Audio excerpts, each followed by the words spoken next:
concerns over the continued crackdown on immigrants by the United States Border Patrol agents known as ICE. 2 people have been killed by the agents in Minneapolis, leaving both the citizens and immigrants alike fearing for their lives.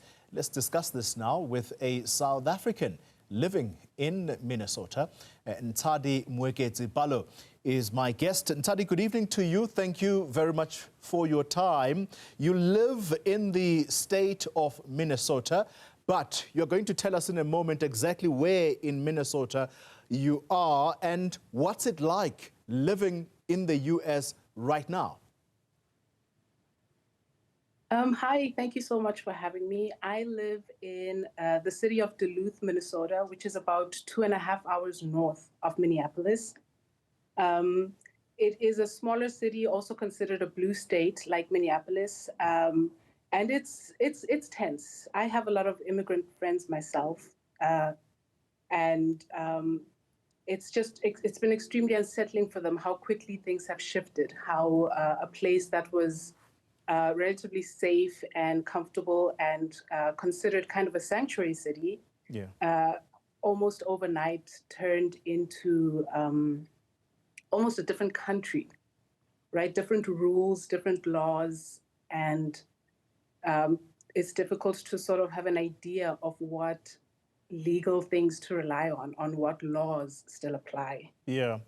As we say, you are a South African living in the U.S., and so naturally we're all curious to learn, how did you come to live in the U.S. and have ICE agents been in your city recently? I married my husband. We were both teaching abroad, and he's an American citizen, and we were teaching abroad. We met and got married. And we tried to settle in South Africa, but it never worked out. So we moved to the US, and we have our kids here. But there has been ICE activity in the city, which has been uncomfortable, not just for the local citizens, but also for law enforcement, who perhaps some agree with ICE activity, but some do not. But they also have to straddle that line where they try to keep everybody feeling safe and having people still have faith in them. You know, it's just been really uncertain. Everything is just feels a little bit like it's up in the air. Yeah. And part of the modus operandi of ICE agents, as I've been listening to the conversations there, is that they will almost go door to door if, of course, they do not meet you in the streets. And part of what they do to try and isolate immigrants whom are accused of committing crimes is they listen carefully to your accent, and based on the color of your skin or your accent being clearly non-American, you're then in trouble. What's it like navigating a space like that? I'm going to be honest and say it's not completely different from regular America, from regular American life, except now there's this added danger of the fact that, you know, you might be just disappeared from your life, from your family, without any sort of legal way of finding out what's happened to you. I mean, I think Americans have a very clear accent and are easy to identify when you're communicating with them. And when you're not American, it's always easy to kind of stand out or be noticeable. The only difference now is that it puts you in a dangerous situation, possibly here in Minneapolis, in Minnesota anyway. So what do you do? Do you do you stay indoors, locked up? Because that's no way to live. It's not a way to live. It's difficult. Every family will have to kind of decide about what's best for them, what makes sense. I mean, in South Africa, there are people who are also afraid for their lives and don't leave their homes often because they fear crime and things like that. But there's a lot of support. I have had a lot of local people talk to me and say, "Oh, you are not American. If you ever need support, if you ever feel afraid to go to the store, just reach out." You know, there are many people that are standing up for what they believe is right and trying to support people that feel like they're being disenfranchised right now. Yeah. And let's talk about the two people that have died at the hands of ICE agents, Renee Good and Mr. Pretti. These are American citizens, but the terminology used by the man who's leading the ICE agents is that these people had become domestic terrorists. What is a domestic terrorist, and is that really what Americans are accepting of the actions of these people, and what's going to happen now? Is there any talk of these people eventually being pulled out? I think as of last night, I'd heard that the head of the ICE operations had been demoted and was being moved. I have not seen evidence of it, but there's hope of things changing. I do not consider them domestic terrorists. So a domestic terrorist is somebody who creates unsafe and dangerous conditions for people within a country, right? Somebody whose very existence is creating instability. Arguably, the federal government at the moment is creating this instability and lack of safety. So who is the domestic terrorist,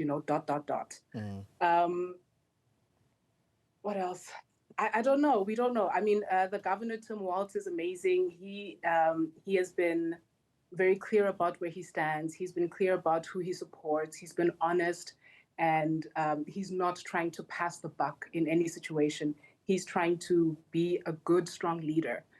And having somebody who's willing to be honest and tell people the truth in times like these is the most important thing, because that's really where the questions are, right? If you don't know what's actually happening, then you don't know how safe you are. You don't know what you have to do.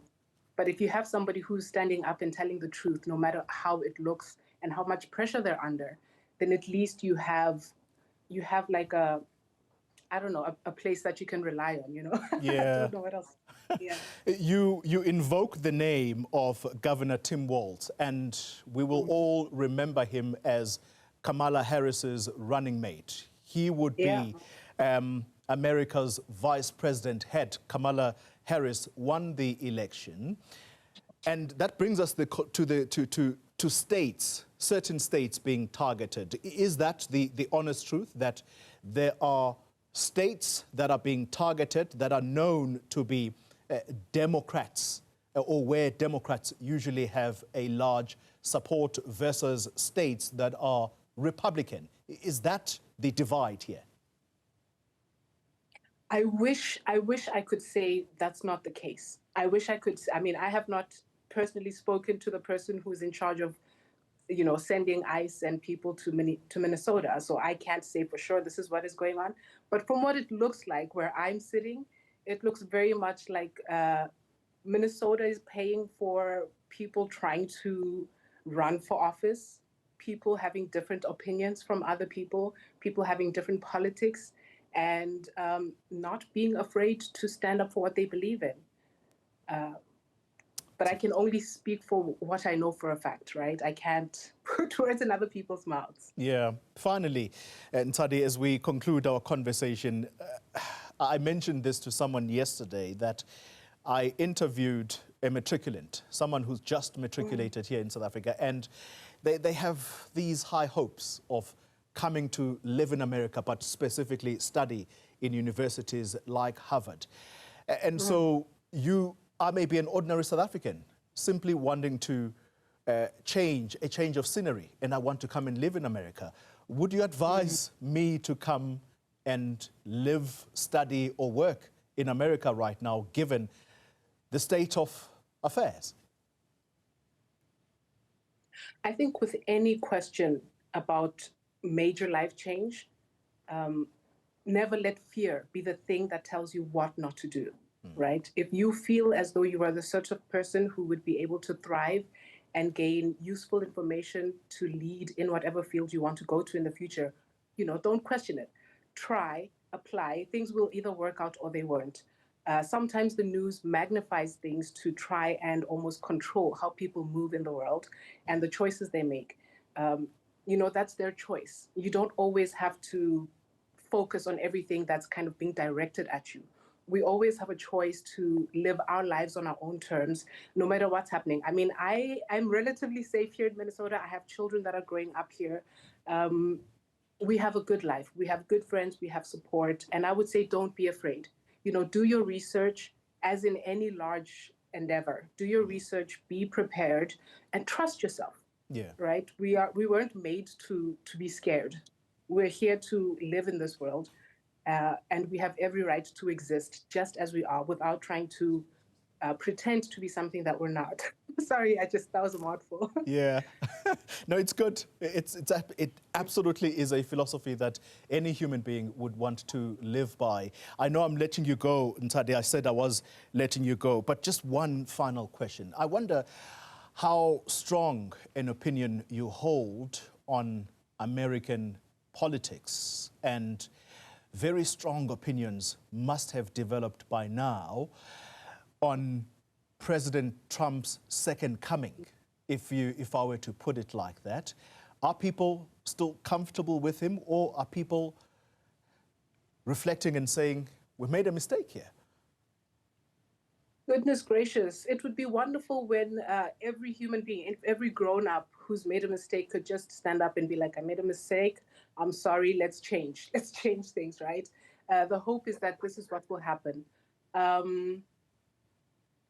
I feel as though he went into the presidency showing how stable or unstable he actually is, and people still elected him, right? I feel as though the country and perhaps the world is paying for it. I hope that, because I'm a naturalized citizen now, I hope that we as Americans can also understand that we don't necessarily have to live with this. I don't know. It's, geez. I don't know. I hope it doesn't take a whole presidential term for us to understand that he's a person. We can respect the office of president. We do not have to let anybody sit in it, right? Yeah. We can say who gets to stay and who gets to go. Ntshadi, it's been a fascinating discussion talking to you, and yeah, all I can say to you is please stay safe wherever you are. It's very strange to actually say that to someone who lives in America. This is a country that has made it its business to be the world policeman, basically policing other countries. And here we are talking about American citizens feeling unsafe in their own country. Thank you very much indeed for your time. Ntshadi Moeketsi Barlow is a South African, but I think it's safe to say she is a naturalized American right now.